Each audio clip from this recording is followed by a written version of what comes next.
Today we're here for personal holistic health transformation, as simple as one, two, three.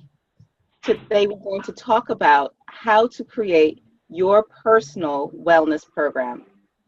The reason why this is important is because each of you is an individual with very specific needs that pertain to you and only you. That is why it's important for you to take charge of creating your own wellness plan. Remember that the information in this presentation is not intended to replace a one-on-one relationship with a qualified medical professional, and it is not intended as medical advice. It is intended as a sharing of my experiences and my knowledge coming from my research and my studies, and to other experts who have contributed to the presentation. I encourage you to make your own healthcare decisions in conjunction with your qualified healthcare team. Today, we're going to talk about, first, defining terms. I want to make sure that we are on the same platform when I refer to terms such as holistic, health, and transformation. Also, we're going to go over what are the 3 simple steps to creating your wellness plan. And last but not least, we're going to talk about how to put this into effect for your person today. As some of you may remember, I'm an integrative wellness mentor, and I focus on being able to pull together not only the conventional therapies, but also what we term as alternative therapies, emphasizing body, mind, heart, and spirit, and caring for people such as yourself, caregivers, who unfortunately tend to unconsciously sacrifice your own personal health, mental, emotional, spiritual well-being to the point of exhaustion. I teach you how to be able to heal yourself, body, mind, heart, and soul, so that you can better serve the ones that you love from an empowered position of joy, health, and wealth. I want to start this presentation tonight by telling you why this is so important to me in terms of teaching you how to create your personal wellness plan. The most important takeaway for me that I hope to transmit to you today is that I've been there. I've been there from birth up until present day. When I came into this life, I came in at birth with what was called Hirschsprung's disease, an intestinal disease, which meant that half of my colon was non-functional. At 3 days old, they removed half of my colon, and for the first year of my life, I actually lived with a colostomy bag. Now, unfortunately, that's not such a rarity today, because more and more people are having that kind of surgery. However, back in those days, and this was over 46 years ago, that was like unheard of, especially for a newborn. When my mother would parade me through the hospital after the surgery, everyone was just so in awe, like, oh my God, I was the miracle baby. Throughout my teens, I developed all kinds of complications, from digestive complications to menstrual disorders, which later on in my life, as I've studied different aspects of naturology and functional medicine, now I understand that those complications were a result of my birth and the complications that I had at birth. In any case, as a young adult, I had 4 children because I had my children back to back. And because I had my children back to back and I didn't give myself ample spacing, I really placed a tremendous drain on my system, which now I understand led to things like depression and further hormonal imbalances. More recently, I've become divorced and I have still 4 children, and I also adopted a young teenager with special needs who is also a diabetic. So what I want to transmit to you is that the journey continues on and on and on. I want you to think about What are you looking for in your health journey? Why are you here? And most importantly, what is your definition of health? As we talk about putting together our wellness plan, as we talk about you putting together your wellness plan, those are the questions that I want you to keep at the forefront of your mind. What are you looking for? Why are you here? And what is your picture and definition of health? Also, do you believe that health is attainable? Can you visualize yourself being healthy, whatever that means? Indeed, what does it mean to be healthy? What would you be doing differently if you had a higher level, energetic manifestation of health? What are the things that you're not doing right now because of certain disease patterns that you may be experiencing? I believe that the keys to comprehensive and optimal healing and enrichment are manyfold. Nourishing the body, affirming the mind, and uplifting the spirit. In order to truly experience optimal healing, you have to do all three of these things. In our society, too often we focus simply on the physicality, on the body. So we talk a lot about exercise, we talk a lot about nutrition and things of that nature. However, the things that can sabotage your best efforts are the diseases, the imbalances, the maladies of the mind, and the voids of the spirit. That is why when we talk about putting together a comprehensive wellness program, all of these different aspects have to be addressed. The first term that we're going to review today is the word holistic.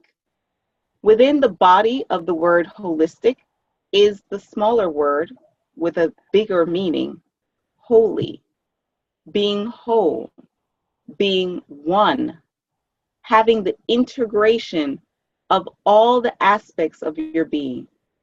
Body, the actual physical body, mind, heart, and soul. Soul relating more so to your spirit, to your sense of purpose, your sense of connection with the world, with your creator, with others in your community. That's why we utilize, or should I say I utilize, and I continue to emphasize the use of the word holistic. It is not a religious term so much as it is an understanding that all is one and that every aspect affects every other thing. Anything that is affecting your physical body will have some kind of impact on the way in which you think, the emotions that you're feeling, and your sense of connection to the universe. Just like your thoughts, science is now proving to us that your thoughts actually create changes within your body. Your emotions create changes within your body, changes on the level of the DNA. Can you believe it? And of course, who you are, your perception of who you are in relationship to the world affects every aspect of your being. When we talk about the word health, I want to emphasize that health is a journey, not a destination. Health is about constantly juggling a wide variety of factors as we strive for balance. And that balance changes every day. Some days, A, B, and C will be in alignment, and you're like, yes, this is on, just right. And then the next day, they'll be off balance, and something else will be in balance. So we are constantly striving for what we call coherence, constantly striving to not only attain, but maintain the balance, peace, integration, coherence on all levels, body, mind, heart, and soul. That is why I love the definition of health that is espoused by the World Health Organization. Their definition of health is that health, it is a state of complete physical, mental, social well-being, and not merely the absence of disease or infirmity. Many people think that if they don't have a diagnosis, that they're healthy. And nothing could be further from the truth, because health is about maintaining the beautiful balance of all the different systems, not only within the body, but also integrating the different levels of your being, because you're not just the physical body. You are a beautiful admixture, co-parental, emotional, spiritual. So I challenge you to expand your definition of health, if you haven't done so already, to reflect more so in the terminology as defined by the World Health Organization. When we talk about holistic, the plan that I usually put together with my clients is based on what I call our integrative wellness model. This integrative wellness model includes 3 major components, which are to assess, to plan, and execute. And within the layer of execution comes the actions of detoxification, rejuvenation, and maintenance. This is what is needed in order to create a true transformation. Because I want to suggest to you that it is not enough to merely maintain status quo. It is not enough to merely manage your disease. True health is about bringing about a transformation, taking that disease state and reversing it back to the original state of wholeness, of balance, of homeostasis. That is the challenge that I like to put out to what we term as our healthcare system. And that is the challenge that I present to you. When you think about your wellness plan, I suggest to you, should expand so that you're not simply talking about not getting worse. You're not simply saying, oh, I don't want my blood pressure to be worse and I want to just be able to manage it with the pill. If you are currently taking some kind of medication for depression or hypertension or diabetes, you are not experiencing a state of health as long as that particular disease state is being managed by medication. The challenge is to reverse out of that to truly heal on a deep level so that there is a release from that state of disease. So let's talk about doing exactly that. How do you create the foundation to bring about a holistic transformation? As I said, it's as simple as 1, 2, 3. Now, don't let the small words fool you. Don't let the 1, 2, 3 fool you. It's a lot of work. It's simple, but it's a lot of work. And I'm just going to state that up front. But if you are willing to invest in your person, you can do it. With a little bit of help, you can do it. The first step is the assessment. The second step is the plan. And the third step, the most important step, I would dare say, is the execution. Because a lot of times we do all the testing and we come up with these wondrous plans, but if you don't put it into action, then it doesn't mount up to a hill of beans, right? Let's begin with assessment. We need to stop, look, and listen. So many times in our society, we just want to rush ahead and do something. With a lot of doctors who are not as comprehensive as Dr. Kripalu, you go into the office and within 5-10 minutes, they give you a diagnosis and a prescription pill, right? And I'm saying that you need to challenge that in talking with the members of your healthcare team and say, look, we need to stop. We need to look at all the different factors, and we need to listen to our hearts and listen to what's being said. This means that the assessment process, for me at least, when I work with my students, the assessment process takes a long time in the sense that it's not something that I rush through. When I with my clients, the first consultation I do is anywhere from 90 minutes to 2 hours, because we're searching for the roots of the problem. We're not looking for Band-Aids and we're not looking for labels. So when students come to me, they already have a label, whether it be hypertension or diabetes or chronic fatigue or Hashimoto's or autoimmune or SIBO, whatever it is. And I'm not interested in the label. I'm interested in helping them to seek out the roots of where these imbalances are coming from. And each and every problem that you are experiencing has a physical root, has a mental component, has an emotional component, and has a spiritual component.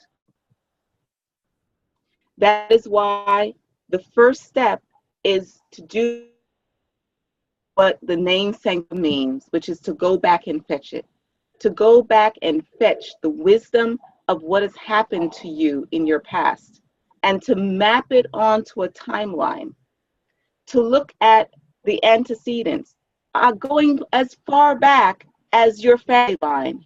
What are some things that have been manifesting in your family? Your mother, your grandmother, your father, your grandfather. Those are roots that are passed down to you in your DNA. When you were born, what type of birth was it? Was it birth through the birth canal, or was it a C-section? Were you breastfed? All of those start to create the foundation of either the disease process or a nurturing foundation that gives you, I guess you can say, a step ahead of many people.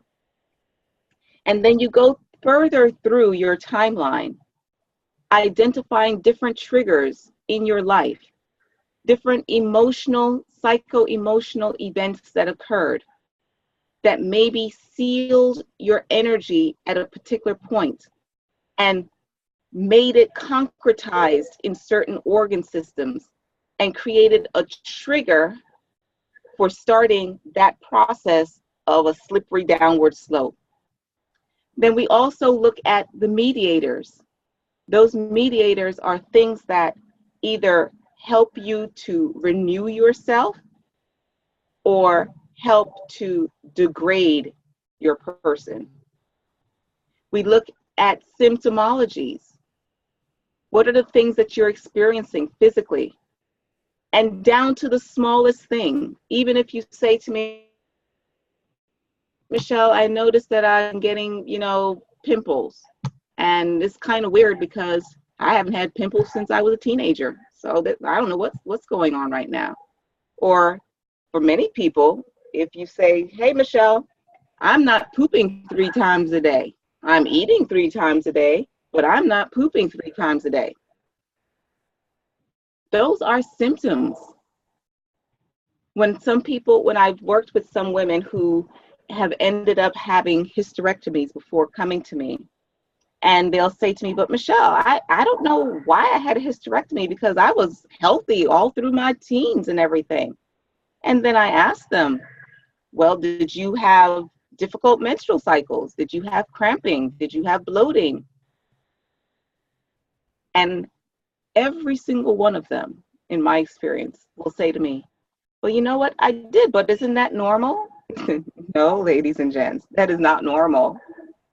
So all of your symptoms, going as far back as you can remember, create a fuller picture of understanding what is occurring in your life now and how you got there. Remember in the previous sessions that we've had, and we had that image of the camel that was just like, overburdened, and all of these different loads and sacks were on top of the camel. These are the different things that load down the camel. So when you're creating your wellness program, you have to look at these things. You have to take them into consideration. You can't just sweep them under the carpet and say, okay, I'm going to start taking vitamins, I'm going to start exercising. Because as well-meaning as those are, you have to get to the root. You have to dig those roots out. Because if you don't dig those roots out, as soon as you turn your back and you slack off just a little, that's when the weeds start to shoot up once again. So as a gardener, you know you've got to go into your little flower garden, and you can't just clip the weeds. You've got to pull them out and make sure you get down to the root of the weeds, or else they'll continue to grow back over and over again. And that's what happens with many people, because they haven't gone through the process of really examining all the things that have happened in their lives, to really look at how they have impacted and led to where they are today. That is part of why they're not able to truly heal. And that's why it is so important that this is the first step in putting together your wellness plan. And I know it doesn't sound sexy, going back into your past and digging up all your old demons and things of that nature. You know, my intake forms, my intake forms are online, but they would amount to practically around 30 pages of intake forms, because they're really, really in depth. And it's not just about the medical history. That's the light stuff, really and truly. It's about looking at not just the medical history, but also the psycho-emotional history of your person. Now, the next step in your assessments is to do what we call metabolic assessments. And these metabolic assessments are blood, urine, saliva, possibly hair analysis, and possibly hormonal analyses. The hair analysis is done to be able to measure the degree of toxic metal buildup in your person for heavy metals, because a lot of people have compromised health because they have a buildup of toxic heavy metals in their body. Also, hormonal analyses, which can be done either through saliva or urine, helps to give you an understanding of where your hormones are. Many of us, as we move through menopause, we start to experience a shift in our hormones. And that's why it's very, very important to look at not only things like estrogen and progesterone and things of that nature, but also your hormones as it pertains to your adrenal system and your thyroid hormones. Very, very critical. Getting a comprehensive blood analysis where you're looking for things which are called the CBC, or comprehensive blood count, complete blood count. You're also looking for a CMP, comprehensive metabolic profile. You're looking at your liver enzymes. You're looking at a comprehensive thyroid panel that includes not only your T3 and T4 total, but also your free T3, free T4, and thyroid antibodies. You're looking for other indicators such as CRP and homocysteine to see if there is inflammation markers in your body. And of course, you're looking for the old tried and true, your cholesterol panel. You're also looking at your electrolytes. All of those are included in a comprehensive blood chemistry panel, which I encourage you to go to your doctor and request at least once a year, because that gives you an idea of where you are and what you need to focus on. And then doing also tests like stool tests to find out if your body is a swamp. Many people have compromised health because they have parasites or yeast or imbalances of bacteria in their gut. And these things affect not only your digestive system, but they affect your hormonal system, they affect your brain. Many people don't realize that the majority of your neurotransmitters, especially serotonin, is produced in your gut. And if you have an imbalance of the bacteria in your gut, you are not able to produce the proper levels of neurotransmitters.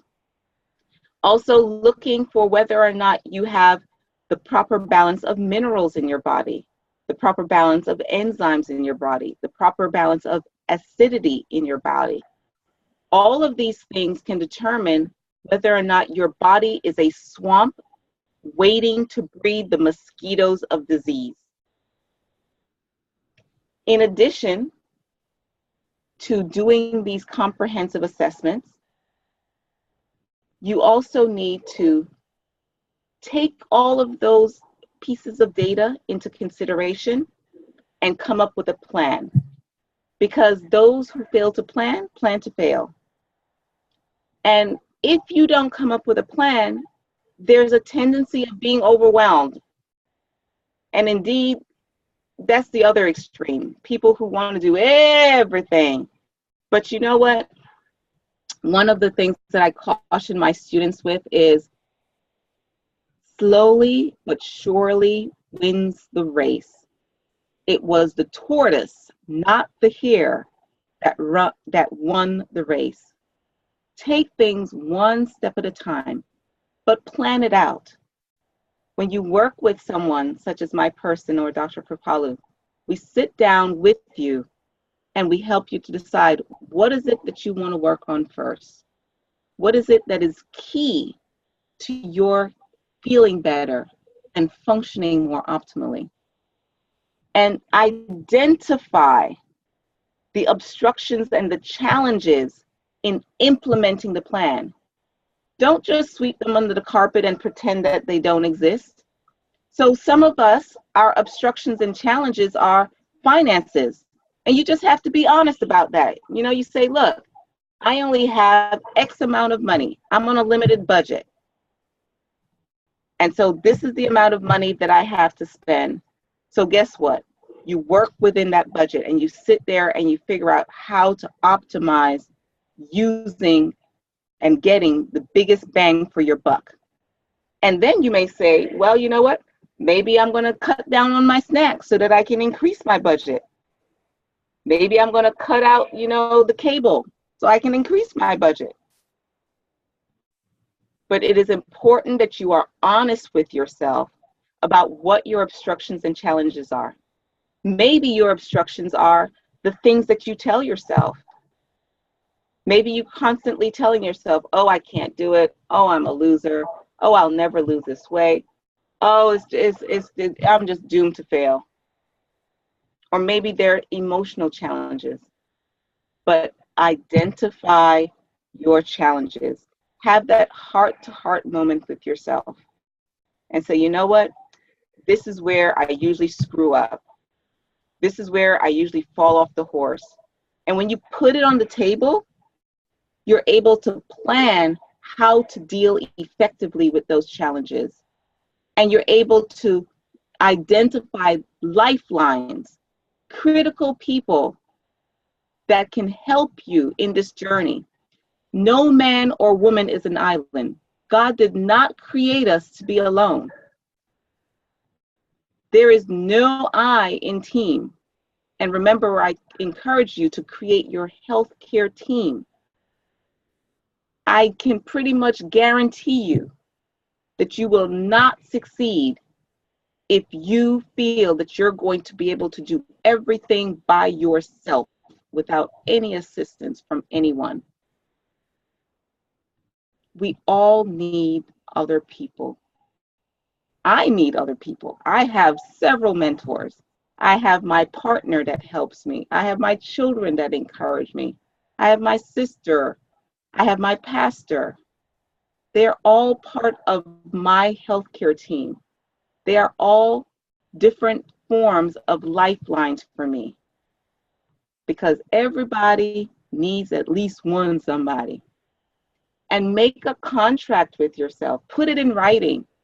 Because when we put things in writing, it makes it much more likely that we're going to actually follow through. And then the last part, like I said, we can come up with the best and fanciest plan, but if we don't execute the plan, well, we just wasted a whole lot of time and resources, right? So now in executing the plan, we have to look at 3 different aspects of the plan. The first is cleansing and detoxification. The second is rejuvenation. And the third, probably most important, is maintaining the accomplishments that we've attained through the cleanse and the rejuvenation process. When we think about our persons, one of the realities of our world is that we are flooded with toxicity.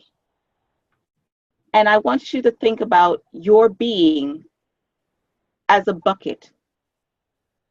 And this bucket at times overflows because of all the toxicity that is being dumped upon us, which leads to inflammation.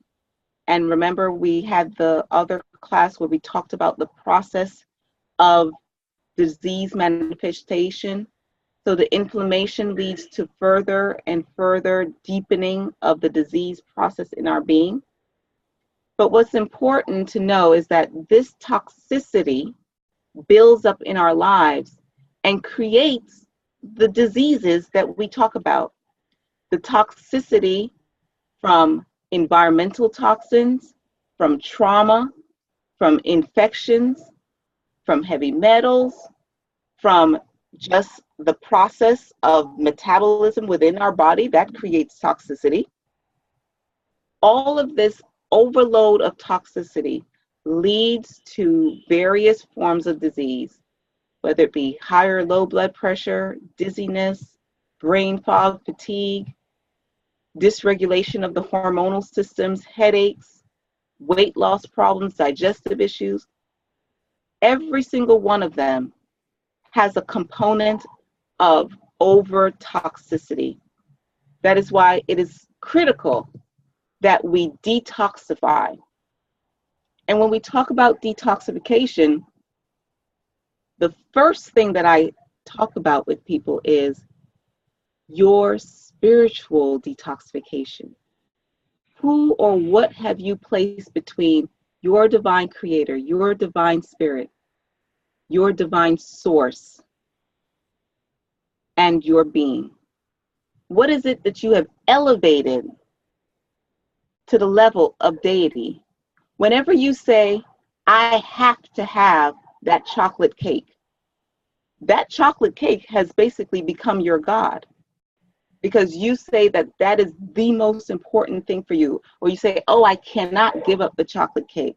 I cannot do this. I cannot do that. I have to do this. Then you're giving up your source of power. We are told not to have false idols.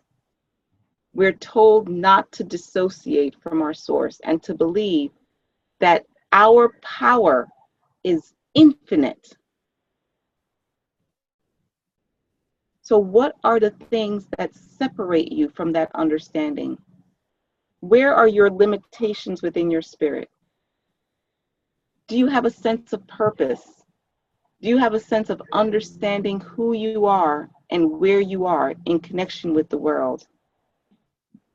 What is keeping you from doing your purpose? What is keeping you from your authentic self? Many times we're so caught up in being someone or something that has been taught to us or told to us.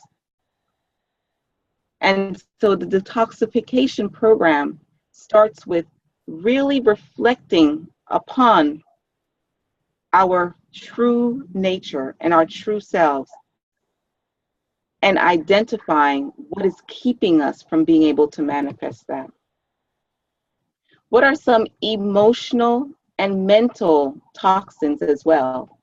What's called adverse childhood events have been shown through various studies to keep people held back. And adverse childhood events actually increases the risk of chronic illness. Did you realize that? When I say adverse childhood events, things like having a tumultuous family where there was a lot of arguing in the family, or a major event that may have happened. Some people have gone through sexual trauma. Some people have gone through emotional trauma where we were abused mentally or emotionally through the words or actions of other people. Those create adverse childhood events. And I'd like to suggest to you that it's not about just the childhood events. These are events, like I said, that you look back and you map on your timeline, because these are different areas where you have lost a bit of your soul, where you have anchored a bit of your energy, and you created congestion and a fertile breeding ground for disease. These are areas where you have created mental gremlins, things that you've taught yourself, and emotional demons or anchors where your heart lies. These are the things that keep you in the past, unable to breathe and expand and heal in the present and move positively into the future. And then comes physical detoxification. And this is what most people are very familiar with.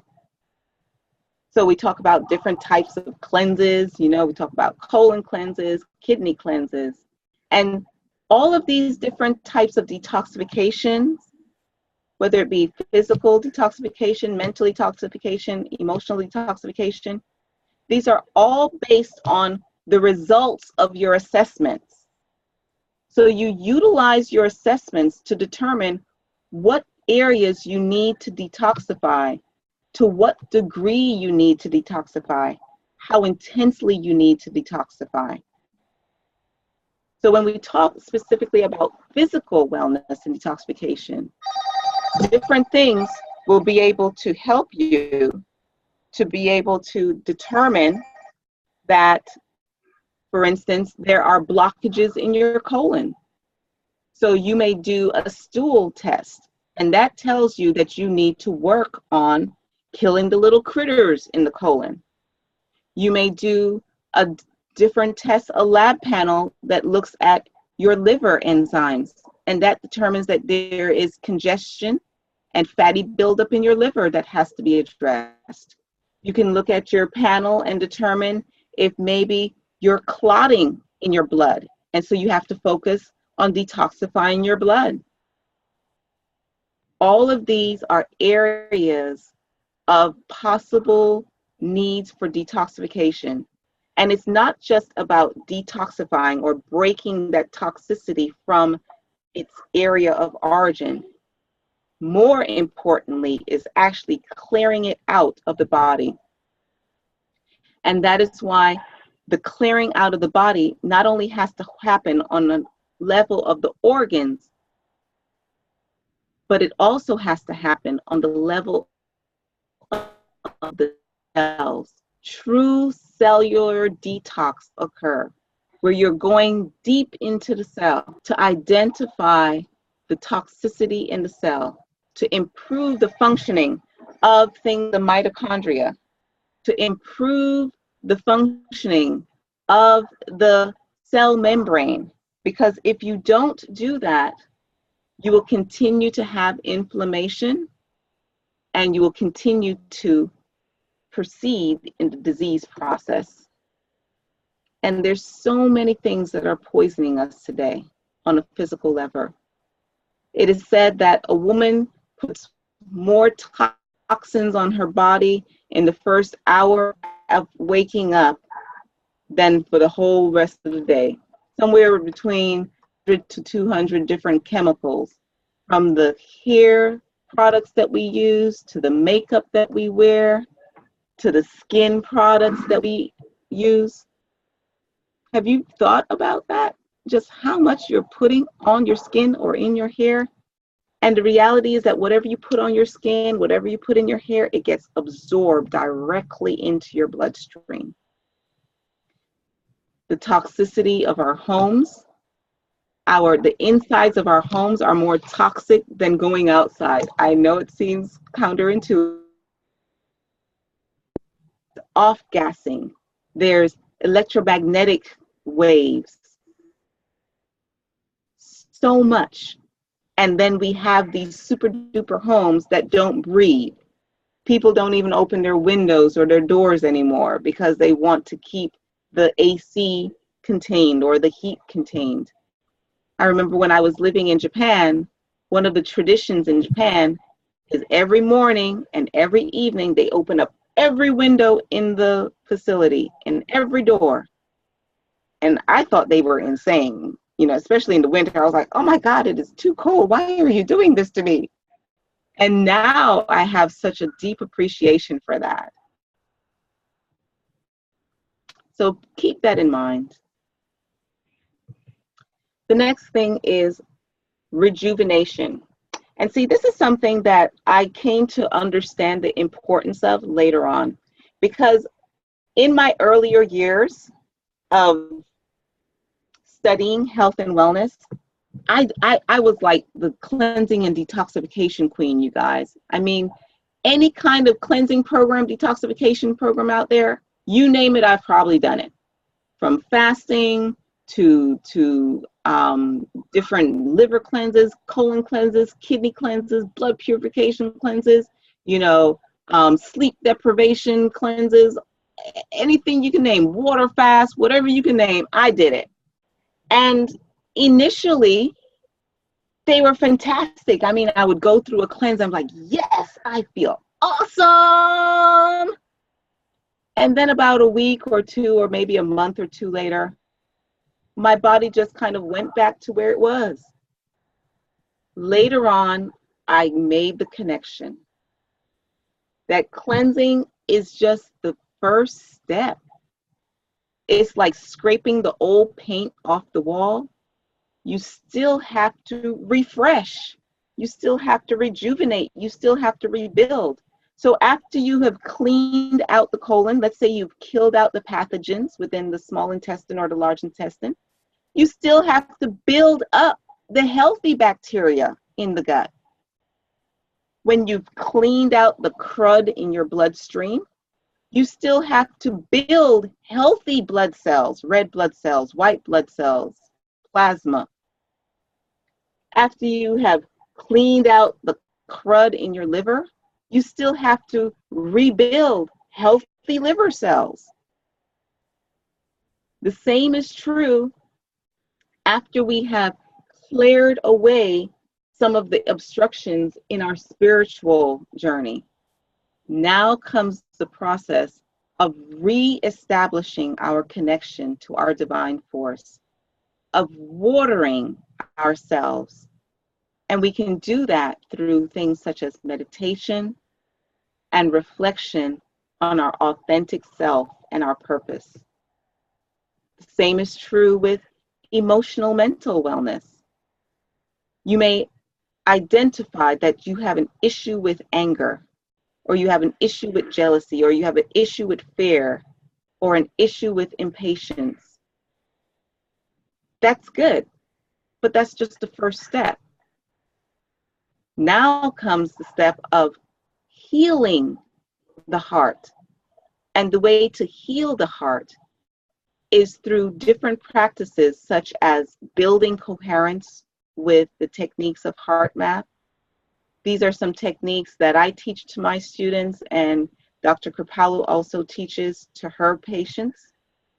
And then there's also a program that I've developed called Heart Song, where we talk about being able to build the fruit of the Spirit in our lives.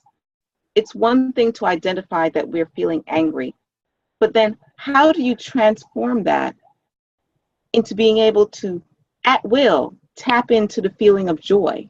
At will, tap into the feeling of love. At will, tap into the feeling of peace and humility and temperance and patience. Those are the journeys of transforming the emotional plane. And then last but not least, as I said before, and what I shared with you, is that it's not just about clearing out and detoxifying the different systems in the body. Then you have to rebuild what has been broken down, what has been compromised. Rebuild the skeletal system, strengthen your bones, rebuild the lungs. So yes, get rid of the cigarettes. Now, how do we rebuild the lungs if that was your area that had been compromised? Yes, clear out the different toxins that are overwhelming the liver. And yet you still have to focus on giving the liver the nutrients that it needs to rebuild. And last but not least comes maintenance. Oh my goodness, ladies and gents. I can't tell you how many times that this is where people fall off the wagon. Because, you know, we all start off strong. You know, yeah, Michelle, I'm going to do my cleansing program. And then later on, you can even get to, yeah, I'm going to do my rejuvenation program, I'm taking my supplements and doing my exercise, all of those things. Then slowly over the passage of time, we start to wane in our commitment. We start to wane in our enthusiasm. And this is where it is important to ask ourselves about the big picture. That is why I say to you, this is about making a decision to transform your life. This is not about quick fixes. This is about changing your life, creating lifestyle changes, and asking ourselves, what is the long-term plan? What are the things that you can sustain over the long term, over the duration? How can you create interpersonal relationships over the long term?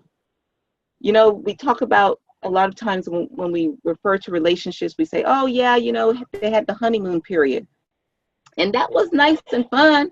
You know, kissy, kissy, kissy, kissy. Oh yes, I just love, love, love, love, love you. I can't do without you. I got to be with you. But you know what? It's about who's going to be there for the long haul, right? And it's the same thing with your spiritual journey. It's not just about tapping into source and reflecting on the divine when you're in a crunch. It's about creating rituals in your life, creating a morning ritual, creating an evening ritual, creating who knows what time, whenever you want to create a ritual, something that is consistent and persistent, that you can realistically see yourself maintaining over the long duration of time. And of course, that is based on making the commitment to doing so and realizing, as I said, that health is a journey, a continuous ongoing journey and not a destination. See, a lot of times people think that it's about, oh, I just want to lose 10 pounds. And when you lose those 10 pounds, then you figure you can go back to doing whatever you were doing before. Nah, buddy. I'm here to tell you, it's about the long haul, so that not only can you lose those 10 pounds, but you can keep them off. So spiritually speaking, it's not about, oh, I'm going to pray and pray and pray and pray. You know, like in the Catholic Church where I've grown up, you know, we talk about doing novenas. And, you know, when you have a major situation come in your life, it's like, oh, let's do a novena. It's like crash boot camp kind of thing for spirituality. And that's nice. And in addition to that, we have to think about the long-term, consistent ways of maintaining our spiritual wellness. The same thing with our mental, emotional wellness. You know, we want to do this, I want to do this. And we have to ask ourselves, how are we going to keep this up? When things get rough, when the clouds start moving in, when the sun goes away and it gets cold and dreary and you get tired and you get demotivated, how do you keep it up? You keep it up by connecting yourselves with your community, finding some accountability partners, right? Finding some best buddies, some family members who can be there with you in the midst of the chaos. The same thing with physical maintenance. How do you keep up your activities, your exercise program? How do you keep up your wellness programs? And this can be done either with a coach or a mentor such as myself, and or with accountability partners, people who are as invested in their health as you are in your health. Subsequently, ladies and gents, I hope you've realized that your holistic health transformation is based on everyday choices, the little consistent, persistent things that you do each and every day. And each and every choice that you make, there are different possibilities.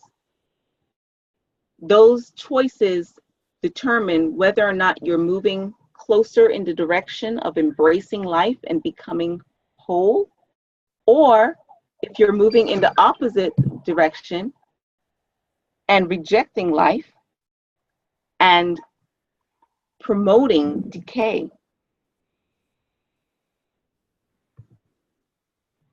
So where do you go from here? I like to say, like they used to say, I think it's Burger King, have it your way. Make that decision. Do you want to maintain status quo? Continue being emotionally distressed, uncomfortable, unable to enjoy life, fearful about some disease process coming up on you, or fearful of becoming a burden as the disease progresses? Do you want to keep on doing the same thing, expecting a different result? Because as Einstein says, that's the definition of insanity. Or are you going to be proactive by initiating a change to choose life over death? Your wellness program revolves around you, where you start with your assessments. And there are different resources that we have that can support you. So you can look at our website and sign up for a free newsletter. You can also sign up to get a free assessment and free consultation. Whatever you choose to do, make sure that it's a conscious choice and that you're not just simply blowing in the breeze. And decide, how much support are you going to need? Do you just need a little bit of guidance, or do you really need somebody who's going to be there with you step by step? And decide, how serious are you going to be? Are you going to be super serious? Or are you just going to put it on the back burner and say, so. I encourage you to make that decision and decide, I'm going to, like Nike says, just do it. Stop with all the excuses and just do it. Acknowledge that you need help. Go to Dr. Kripalu. Go to some of her PAs. Ask for those tests. She can help you with the tests. And the tests come not only in terms of lab tests, but also in terms of sitting down with you to look back on your life, to do that. If you want more assistance, contact me. And remember to make an actual plan, to come up with one thing you're going to do this week in terms of maybe you're going to sit down and think about all the different assessments that you want to do. Maybe you have certain concerns, whether it be physical, or perhaps now that you've listened to this, you realize, you know what, maybe I really need to sit down and have a quiet moment with myself to think about these feelings that I have welling up in me and how it actually affects not only my emotional well-being, but it affects my physical well-being. Anger affects your physical well-being. Depression affects your physical well-being. Sometimes we're looking for all kinds of pills or supplements or foods when the problem has to do with our mind and our hearts. And as I said, you can feel free to go to my site, and there are free assessments on there and free newsletters and things of that nature and videos so that you can become more aware of how to make those assessments for yourself. Decide that you're ready to make a change today. Do something, whether it be signing up to do a consultation with Dr. Kripalu to learn more about her CAMP program, or going to my website and doing one of the free assessments and doing an online consultation, or signing up for a newsletter. Make a change today. I want to thank you for joining us, and I look forward to seeing you next week. Yeah.